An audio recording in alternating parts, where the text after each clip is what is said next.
People come to see me and to other counselors for a huge variety of reasons. Problems in the relationship with their spouse, their relationship with their employer, relationships within their church. I tend to see a lot of folks with psychiatric-oriented issues like OCD or perhaps bipolar, things like that. There are lots of ways that people seek help apart from the gospel. Sometimes not seeking help at all, without seeking the Lord, without seeking the help of other people.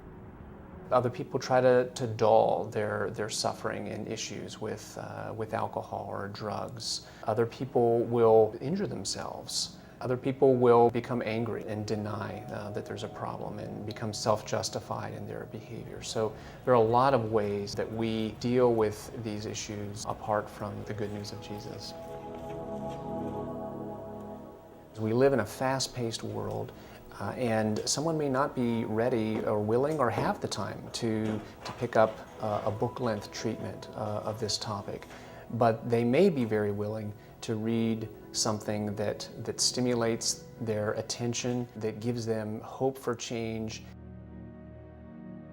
I think the booklets are helpful in several ways. They're like an entry gate into a biblical perspective. They would feel like this really describes my struggle. But more than that, that they would also feel like, here's a hopeful pathway. I have some hope for what change would look like, what growth would look like in the midst of this struggle. The Rest booklet flowed out of my own experience, my own struggles with anxiety, not knowing when to stop, being frustrated, complaining about not having time to rest. It's paradoxical, but we try to rest in our own efforts. We in effect want to play God and maintain our own world, try to meet our own needs. It gives us some sense of control, at least for the very short term. But over the long term, as we realize we can't control our own world, it leads to more anxiety, more exhaustion, and more distance between you and the God who really can control your world and give you space to rest. So it's a bigger attitude of God is in control, and I don't have to oversteer. I shouldn't steer my own life into a ditch because I've got a white knuckle grip on the wheel. But faith is a looser grip, and it's understanding that ultimately God's the one who's steering.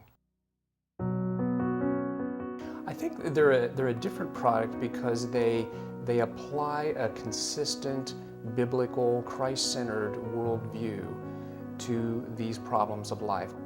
I use the booklets a lot in ministry because it gives people a chance to go home and read and reflect. It may introduce new ideas, new ways of thinking about things that we'll pick up on later when we talk further.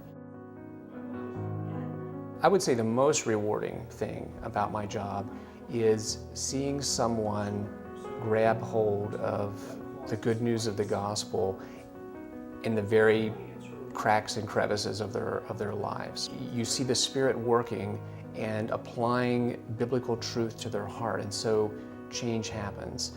That's probably the most rewarding aspect of my job.